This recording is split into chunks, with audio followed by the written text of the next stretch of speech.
So I'm really curious to know what was your journey in life and how did you end up here? How did you find the job in Microsoft and in Amazon? It was an aspiring goal to have more influence over the world. Why would you do something crazy? Okay, Good. yeah. So, hi Uneeb. So we are right now in the Hack House, which is a co-living space for like-minded people who are hackers, who want to pursue their own ideas about startups and want to launch a tech startup, or they already launched a tech startup.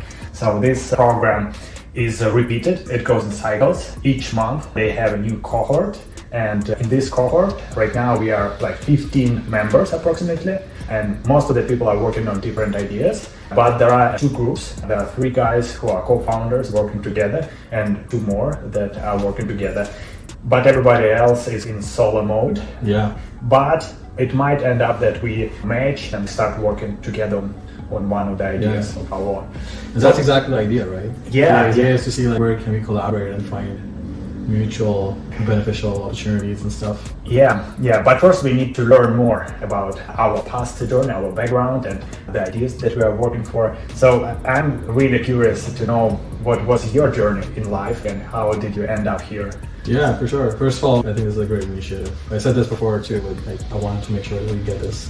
So your question is what's been my life journey? Yeah, what's your tech background that led to this? Yeah, for sure. So I'm originally from Pakistan. I did my undergrad in Germany, was there for a few years. I started working for Microsoft in Copenhagen, worked there for a year, moved to So it's Denmark. That's Denmark, yes. Yeah, I lived there as well. Oh, cool. Yeah, a couple of months. There was a I project. love the place. Yeah.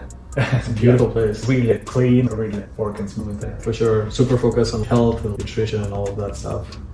And then I was in Seattle for a year working for Amazon, another big tech corporation. This was still a little bit of a step up for me because even though Microsoft and Amazon are similar size, but I'd say that the team that I was working in Amazon was much better than the one that I was working at Microsoft. So Microsoft worked in Dynamics, IP product, and then Amazon was more about infrastructure tooling.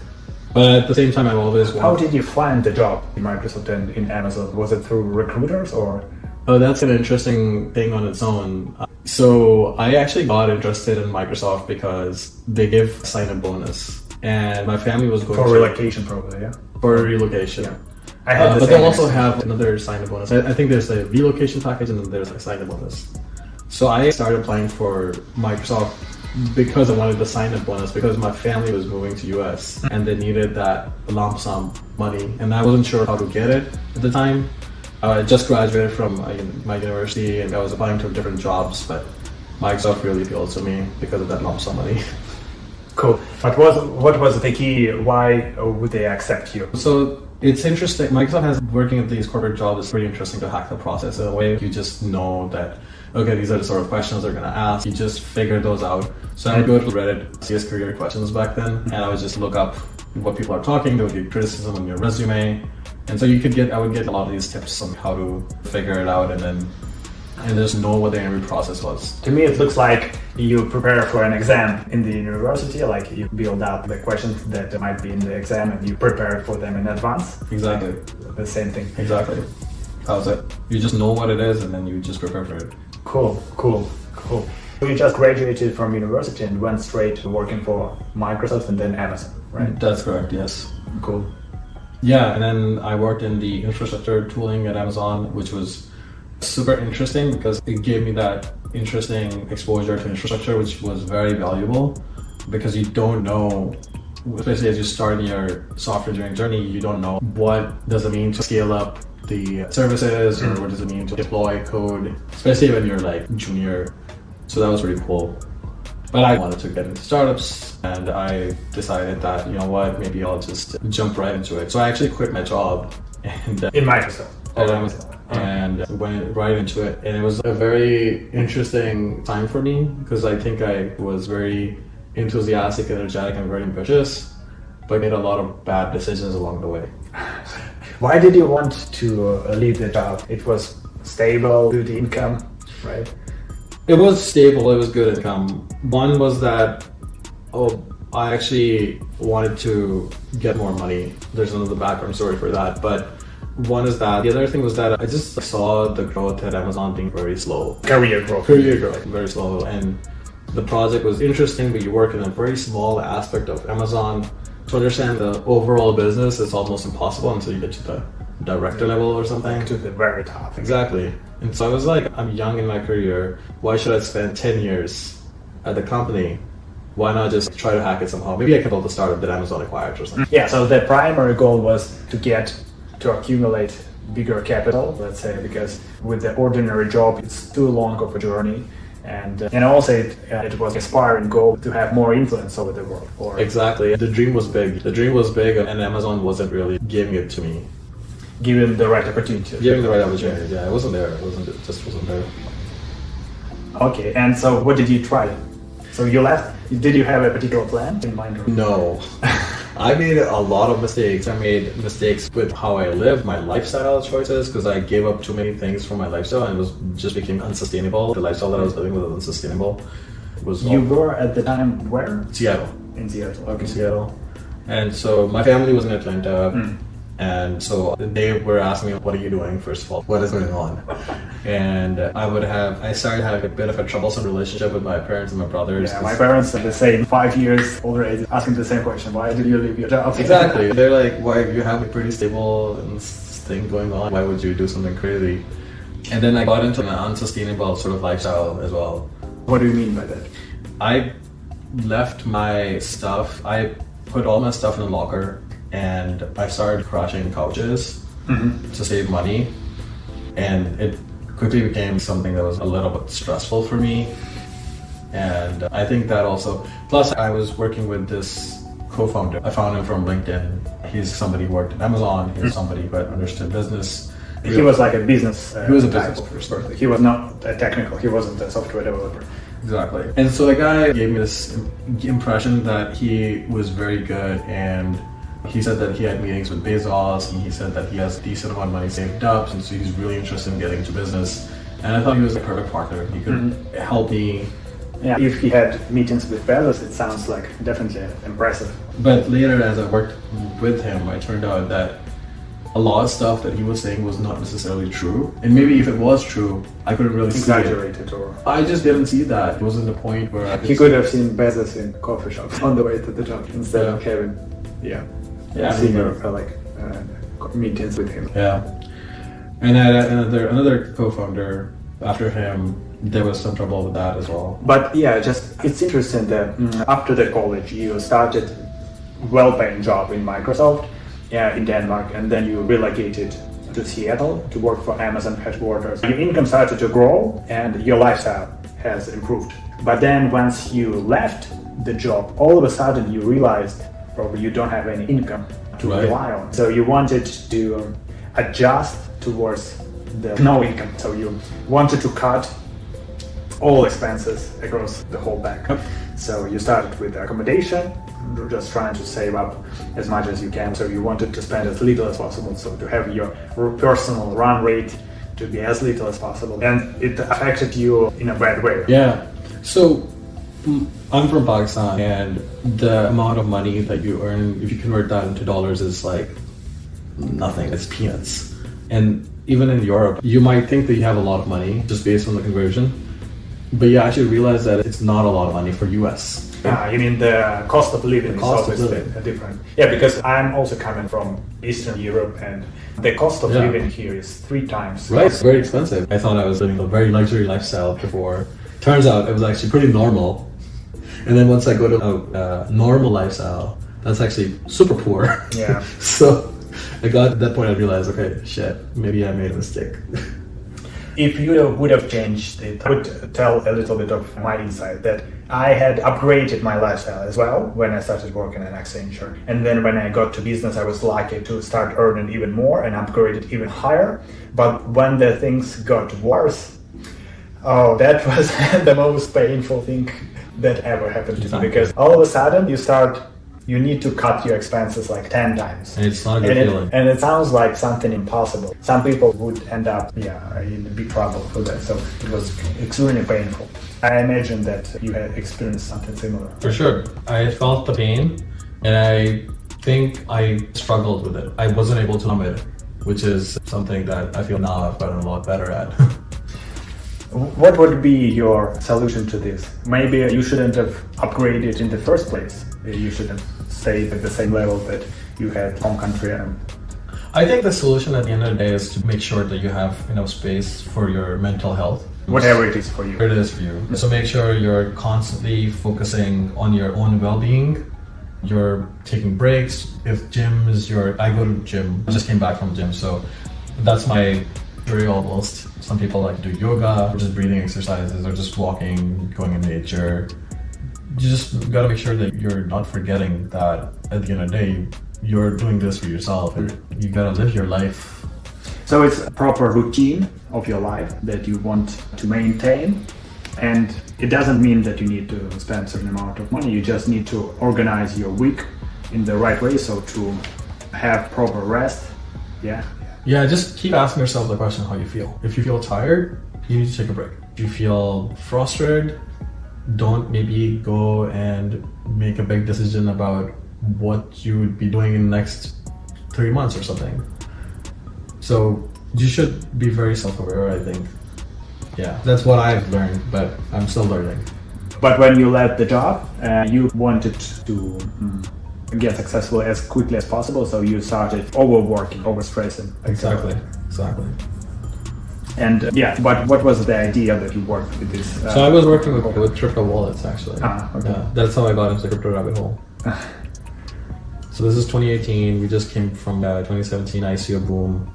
And I was like, man, why are these people overvaluing tokens and all the Ethereum network that's growing? Let's go back to Bitcoin. That's like the real deal. So it's like, let's build the crypto wallet. Bitcoin is the future. And we're going to build this wallet that everybody's going to use. And it's going to provide the best Bitcoin features that are there. Start with multi-sig. As for treasury management, quickly realized, and I was just learning along this process too. I understood I don't know anything, but I wasn't an expert in the space. I quickly realized that it exists for a reason, because there's limitations in Bitcoin. For instance, just with multi-sig, Bitcoin is based on a script, right? So it's very hardcore. The amount of possibilities that you have with the script is very limited. And every time somebody needs to add a feature, they need to add it to the blockchain. Whereas with Ethereum, it's like based on smart contracts, so you can quickly add new features to the blockchain just by adding things in the smart contract. So I was like, okay, Ethereum makes a lot of sense. Okay. And so you realized that the idea you were pursuing is not sustainable. Yeah, I just realized I had to pivot, and that was also the reason for the failure, because I was just running out of time. Did you spend a lot of time pursuing this idea? I did. How much? Like 3 to 5 months. But what could have been like? How could you have approached it differently with the knowledge that you have now? What should have been the right thing to do at that point?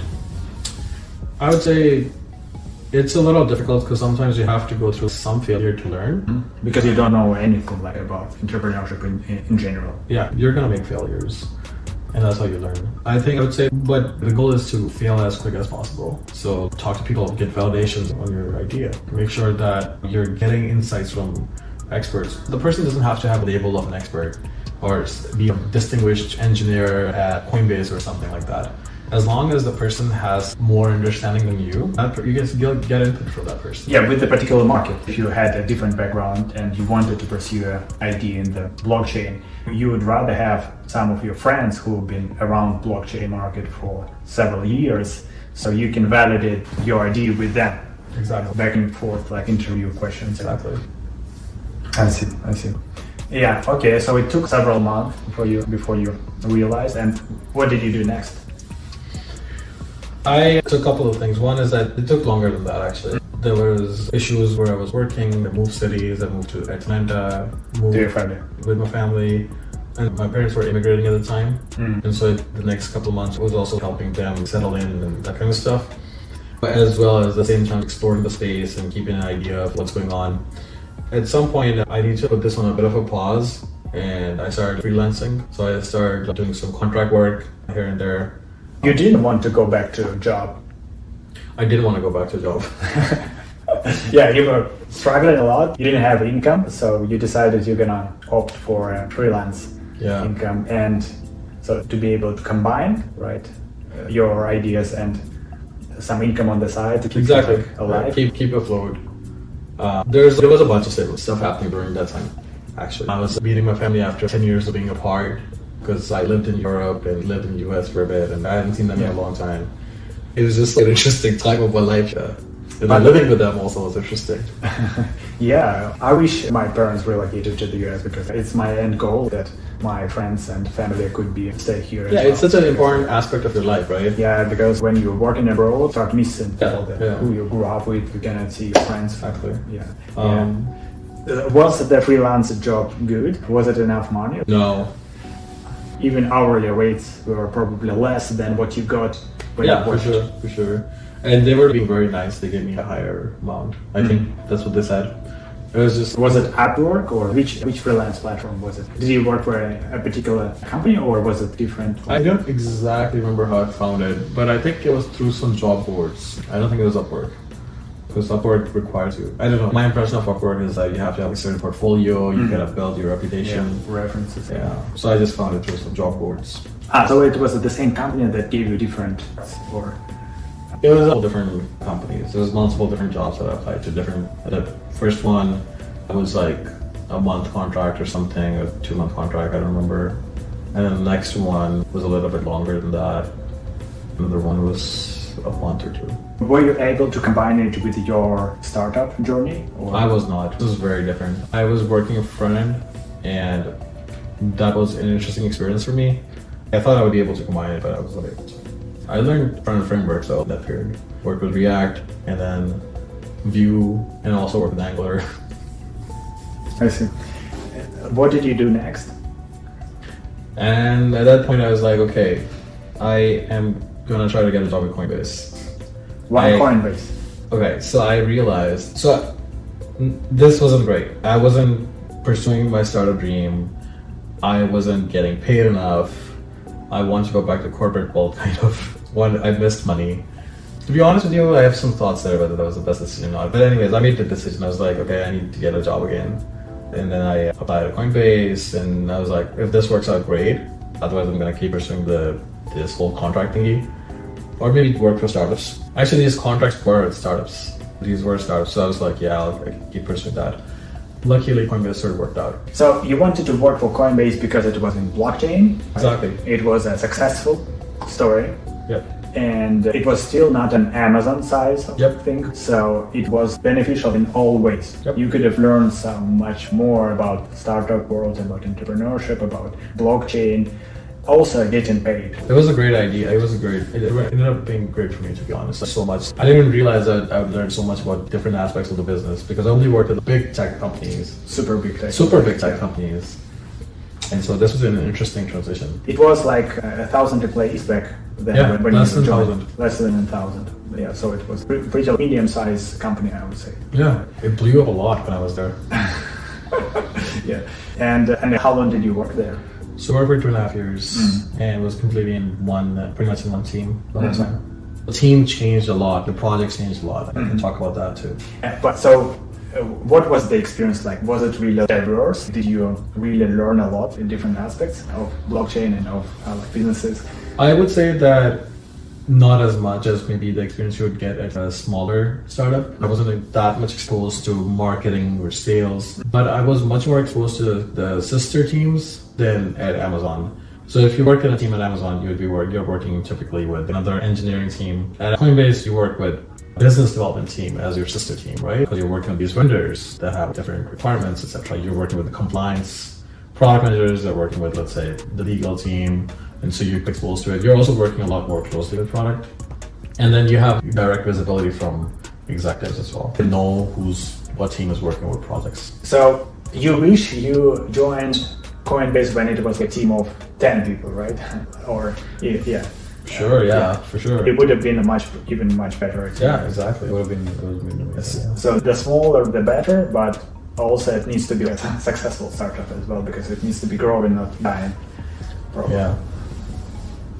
I think it also depends a lot on what do you want. If you want that, then go for it. But maybe you just want, for whatever reason, you just want maybe a stable job, right? And so maybe it's not worth the risk.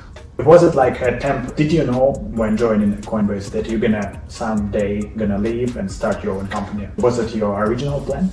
No. How did you approach it? I wanted to forget about that completely. Okay. So it was like too pain. Like you just didn't think that it was for you. It was like all these painful experiences with the co-founders and with money and all that, and I was no, I'll just stick with this for now. Yeah. But I'll say that the whole bull market changed everything. Yeah. In blockchain, you mean? Like for me personally, yeah. Because suddenly it was salary was not the interesting part anymore. It was the equity, right? And I was like, how do I care more about the equity and how do I build equity versus caring about stable salaries? So I started thinking from that perspective. Just to clarify, so instead of focusing on your monthly income, cash flow, you could, because Coinbase gave you opportunity for the equity, and so it's capital, right? That capital as share of the company valuation at some point in time in the future. So all of a sudden it became a long-term ambition to grow this company and your share of this company valuation in the future as much as you can, because it's like a multiplication. So instead of like, you can gain a 10% increase in your salary, and it's like you're gonna get it once a month, you can appreciate it, but it's not a multiple. But when you care about equity, it's a multiple, right? You multiply number of years on the percentage, and the percentage is growing as well. So it's in the end, if it works out, it's a big amount in one. That's exactly it. Right? That's exactly it. Yeah, that's exactly it. Amy, you summarized this perfectly. Cool. When you're in a salaried paycheck to paycheck, you care about savings, right? When you're working, which don't accumulate as well. Don't accumulate like, you don't get 100% return year over year on your savings. Yeah. You can get 5% return, like a 10% return, but not 100%. Yeah. It's a different sort of game, yeah. Cool. But did you get these multiples at the end? Did you enjoy this equity that you gained? It was very interesting. Now I'm talking about finances. Yeah. When you have to manage a portfolio, right? Were you satisfied in the end with what you got without telling? I was more than satisfied. Yeah, I wasn't expecting anything. Yeah. So it was exceeding expectations. It was exceeding expectations by far. By far. Cool. Yeah, I didn't expect the bull run was going to be this generous.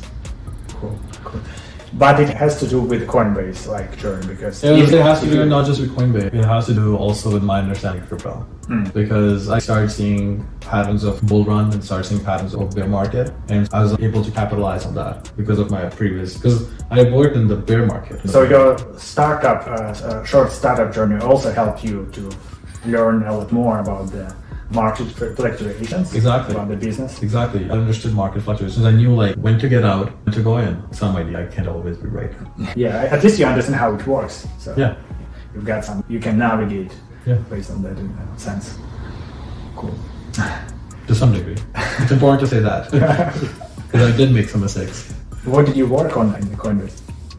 Which department? So I was in the payments space and did a lot of fiat integrations with banks and debit cards and partnering up with PayPal. So the projects that I worked on were getting debit cards integrations for payouts, because it's always, payments are always the first one that a company supports. How do you charge? How to get money in and out of crypto. Exactly, how to get money in and out of crypto. So Coinbase had this feature of using your cards to pay and get money in crypto, but it didn't have this feature of instant withdrawal. It's called instantly, like 15 minutes you convert your crypto into dollars and put it in your bank account through the debit card. So worked on that, then also worked on PayPal integration, and then also worked on Apple Pay integration. And after that, there was another big thing that happened. This is the reason actually why I got more confidence about myself and being potentially successful in entrepreneurship. There was a program Coinbase was called, it was just announced, it's called Project 10%. What did it mean? How did it work? The idea was that Coinbase is going to allocate 10% of their resources for moonshot projects. And naturally I was like, okay, I don't want to go back to startup world. but maybe I can use this because I'm getting bored. So extremely ambitious projects without any particular agenda. You can define your own goals. And you have to get selected. You had to pitch it to leadership. You had to pitch it to the executive. To get into this department. Exactly. You had to pitch it Brian, Surgeon, and some panel that they had. It was basically their venture scheme. And if you get selected, then they would fund it. And I was one of the second or third project that got funded. Okay, cool. Internally, you mean you're still part of the Coinbase, but it's a new department for a new product within Coinbase, working on a completely new product. Yeah. So mine was interesting actually, because this wasn't necessarily a moonshot project, I would say. It was more initially when I pitched it, it was like, I was trying to pitch it as a moonshot project because the idea was pretty big, but in reality, when I started executing on it, it was pretty straightforward. Wire, right? And Transact and MoonPay, they're all doing the same thing. They're all allowing you to use a debit card to purchase crypto directly. And my pitch was simply that why don't Coinbase get into this? And potentially we can go much further than that because we have, so when you purchase using Wire, you use your card details and then you get the money in crypto.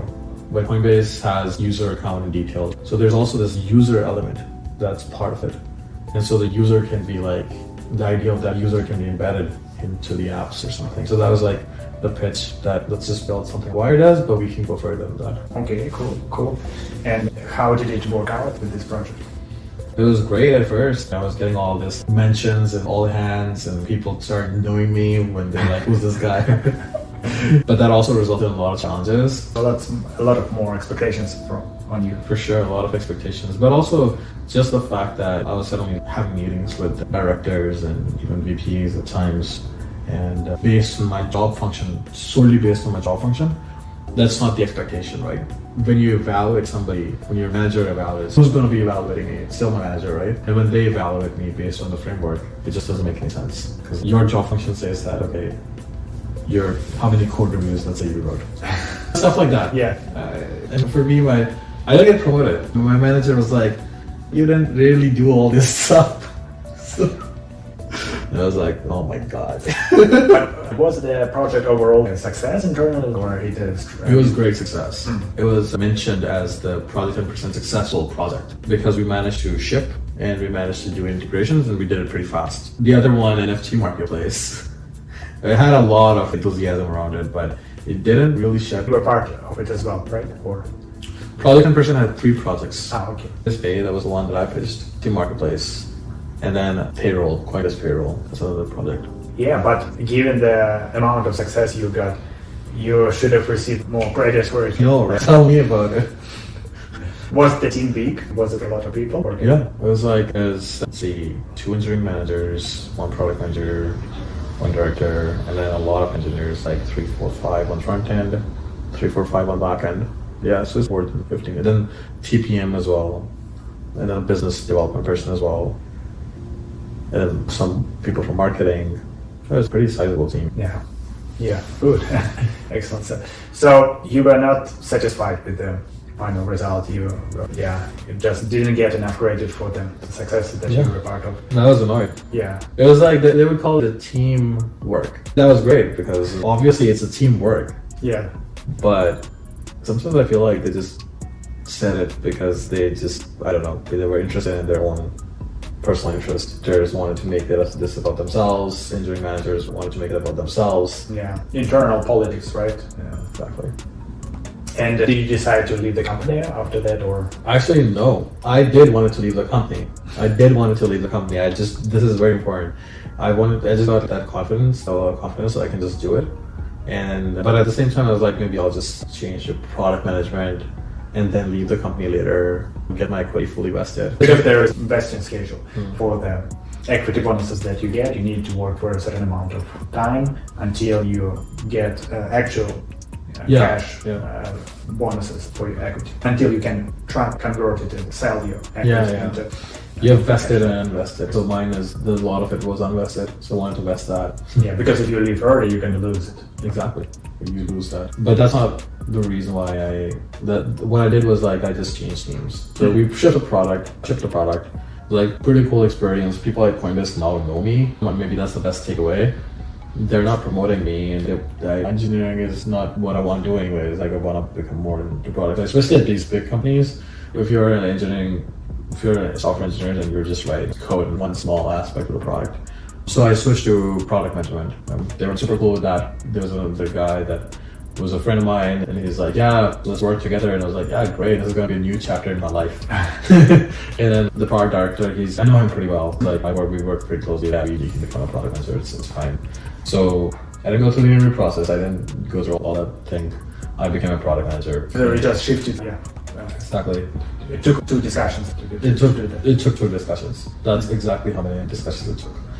And then the layoffs happened. But did you want to work as a product, or was it a new challenge for you? Because you were a software developer. Why did you want to be a product manager? So at a bigger company, product manager has a bigger overarching view of different aspects of the business. And they're gearing towards the goal, which is that to build a better feature or to build a better product. They're driving in that direction. And engineers are usually helping with that. The thing is that if you're an engineer, you're not expected to ship a feature. You're not expected to suggest that, Coinbase should maybe add EMS into their Coinbase wallet. You are not the center point of contact. As a software developer, you're more serving requests that you're serving product team has. And then the expectation is that you would drive technical advances in the stack, right? So for instance, if Coinbase wallet wanted to expand and build a lot of features around transaction history, let's say, then as a technical person, you would come in and say, we should shift our database to MongoDB, because just giving an example. That's going to be better because it's faster and stuff. And then for this particular product idea that you have. Yeah, exactly. I was like, that's not what I want. I want to ship features. I want to build the product. Yeah, closer to customers, closer to driving business development and generating more revenue for the company. Exactly. Cool. So you became product manager, and then the company started a layoff. It was a really bad timing. Yeah, unfortunately. Okay. Good. So when was it like? This is in July. Okay. Then I took a few months off. Okay. I didn't do anything. Started dating around. Yeah, and then I started looking at startups because I wanted to get into startups. But why did you want to learn about startups again? So you had this idea while working in Coinbase, or you just started to realize you wanted after you left the company? So, to be honest with you, there were ways that we wanted to extend the product. There were ways on how I started seeing these problems even then. A lot of these solutions required on-chain development, and not necessarily Coinbase couldn't do much there. So I did see that, but then also at the same time I was like, I don't know if I want to work on this right now. The question was why I got back in startups. Yeah. Well, why didn't you think about joining another startup? Oh yeah, that's still a possibility. Mm-hmm. Still very much a possibility. I looked at some jobs as well. Stripe, they approached me. Cash App approached me, but I put that on hold. Pretty much, I should just say I'm not interested, but I just put it on hold. The reason being that I'm not interested in that kind of job, unless it's a really good job, in which case, let's say you're a senior product manager or something like that. By the minimum. By a good job, you mean the level of responsibilities you're going to have, the level of exposure to the business results. Exactly. Because I feel I can drive a lot of value from the business. I proved that at Coinbase, but the experience that I have is software engineering, and then you have to grow with the ladder. You have to focus on the ladder. And I'm like, no, I don't want to. I can give you much more value than this. I don't want to get stuck in the ladder. Yeah, because when you choose a certain career path, you have to stick to this path in order to move forward. You cannot be a software developer and then start a job as a CEO in the company. It's not going to happen like that. It doesn't happen. So there is a lot of bias. Yeah. Even though you could have that experience and success, but nobody would really believe in it. Yeah, you're supposed to follow. Everything is like that exam, right? You have to know.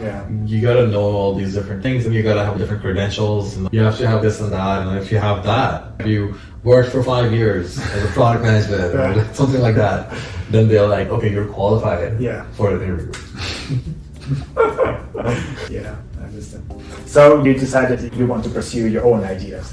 Do you have several ideas, or something? I explored the space a little bit. I explored Web3 social. I explored NFTs, DAOs. I was exploring the space just to get a good idea of what's going on. And I'm slowly realizing that the key insights that I have is around what I worked on, which is this on-ramp thing, right? There's a key insight that I have around on-ramps. How can that on-ramp product be improved that I wanted to improve at Coinbase? And there are many aspects to it, right? There's the risk aspect to it. There's the payment rails aspect to it. How can you make it fluid? There's also the identity aspect to it. Just to clarify for the audience, what do you mean by on-ramp product? Yeah, so on-ramp can mean many things in the crypto space. This specifically, I'm referring to fiat on-ramps. So that means how you take your money in US dollars, and not USDC, US dollars, and you put that into crypto. That can be Ethereum, Bitcoin, these tokens or NFTs. There are many different assets in crypto. How do you convert that, and how do you create, What are the options at the moment? There are peer-to-peer conversions, right? That is happening. There are companies like Coinbase that provide this service. Probably that's it, right? Yeah, then there's MoonPay, Wire, that there's white label solutions where you put your debit card and they have that liquidity and they transfer it to you. Yeah, they do it in the background. Right? Exactly. So I think they also have some services they connect for liquidity provision. So there is a lot of decoupling there as well. But yeah, Coinbase right now is a big one because they can provide all these on-ramps and they have KYCs. Their legal department is pretty strong. They're getting banking licenses in different countries, different countries. And international expansion is big for them right now. They're really focused on that. And I think soon you'll see a lot of countries adopt crypto actually. Cool. Do you focus right now on some particular idea?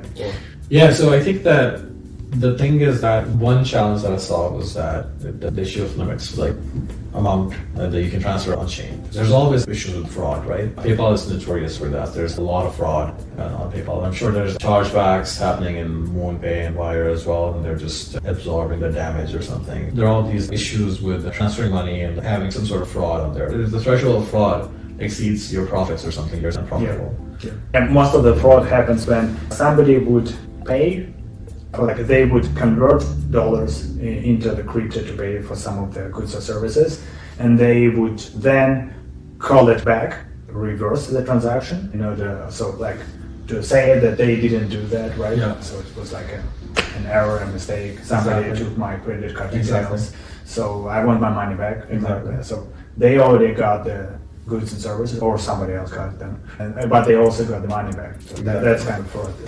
Everybody is afraid of.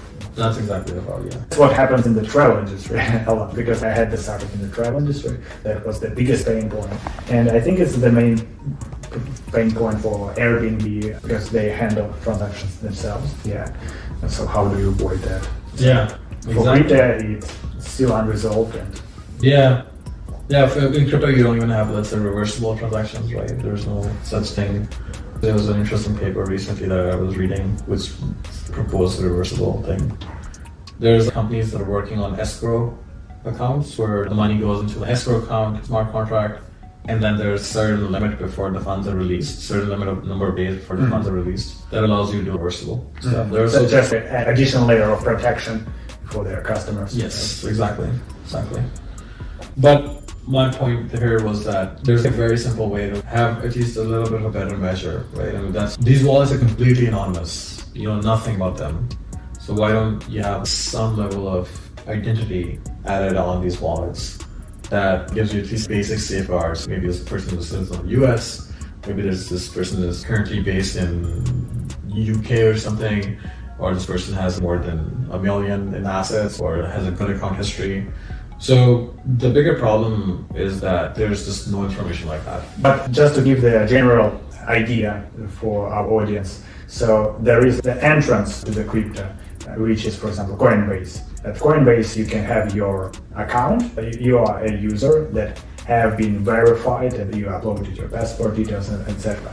But then once it's just the entry point, then the blockchain, all of the wallets that exist there, they are absolutely anonymous. You don't know, once you send the money to the wallet, you don't know where they go. Just do some like random number. I do want to say one more thing, which is that I'm very early into this, so I'm still exploring, and there's a chance that I might pivot into something else. But this is definitely a problem that I'm realizing that exists. I'm keen to solve it. Cool. Yeah. How do you bring possibility to identify yourself in the blockchain? So your idea is how can you make your wallet be identified with you in some particular way, like in a verified way? Yeah. But be it like a country, even or some basic information, or whatever you want. Yeah. I mean, you can issue these badges or something like that, and you can sign it to the wallet.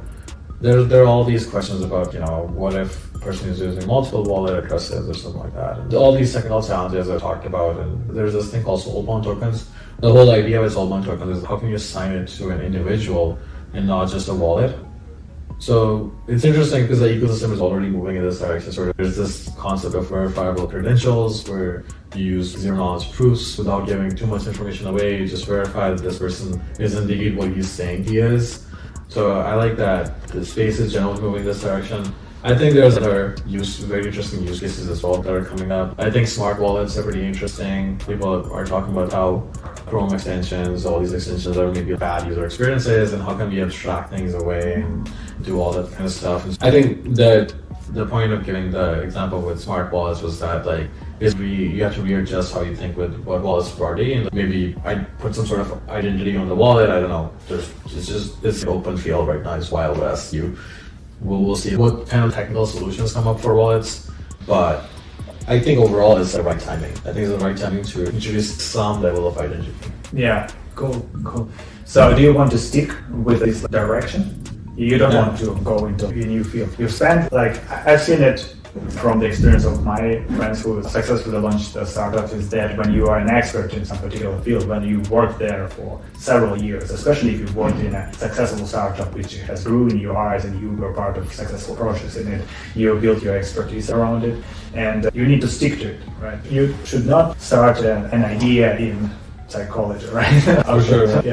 Yeah, you already know the front, the evolution, and you know what possibilities are, the options are, and all you need to figure out is the solution to problems that you're quite aware of. Yep, exactly. Actually, smart wallets, I want to give one more example because I think it's because you reminded me of why I mentioned it. So I talked about reversible payments, right? Escrow accounts. The smart wallet is not a wallet, it's a smart contract, right? And so once you have a smart contract wallet, then you can start doing escrow there. And that can introduce some sort of reversibility there. Reversible transactions are very important for basically introducing higher limits and really enabling good payments. Give some use case example. Just basic reversibility, right? It's a huge problem in crypto right now. Somebody makes a mistake, right? And they give away their NFT for, let's say, 20 ETH instead of 200 ETH, right? Random example. There's no way to reverse it. It's gone, right? Or fraud. Somebody hacks into your account and they send a certain amount of ETH somewhere, they buy a certain thing, and it's gone. Yeah. There's a lot of these gone aspects, and you need that level of reversibility, especially if you want to do something more serious. You just start doing something more serious, issuing loans, right? These kind of ecosystems, if you're building on Ethereum, we need basic primitives that allow us to enable more use cases like that. I think reversibility is important, and I think smart wallets are a pretty good candidate to be able to solve that. And they're just better from a user experience standpoint. You don't necessarily have to have an extension installed. You can just do it all from your app. Yeah. I don't know if that's going to win. We'll see. But I think we are headed. I think we might be headed in that direction. Yeah, it's to explain it better to our audience, it would be the difference between your savings account and your credit card account, which is the credit card account would give you a lot more flexibility of transactions going back and forth, and you are not going to save all of your money in your credit card account or on your debit card account. I like that framing. So how do you introduce these established concepts in the traditional banking in the crypto world? Exactly. Right? That's the direction, but when it comes to a startup idea, it needs to be a real small step on the way there. Cool. Yeah. Yeah, I like our discussion. Yeah, thanks. Yeah, I loved it too. I thought it was good to articulate my thoughts. Yeah, thanks Yeah, for good. Thanks, Uneeb. Yeah, good. Yeah, happy that we shared this some insights. Hopefully, it was really useful to you guys. Leave some questions in the comments down below if you have ones. We would be happy with Uneeb to answer them. We don't have a huge channel, so we're gonna read every comment that you're gonna have. So, yep. subscribe, hit the like button. Stay tuned.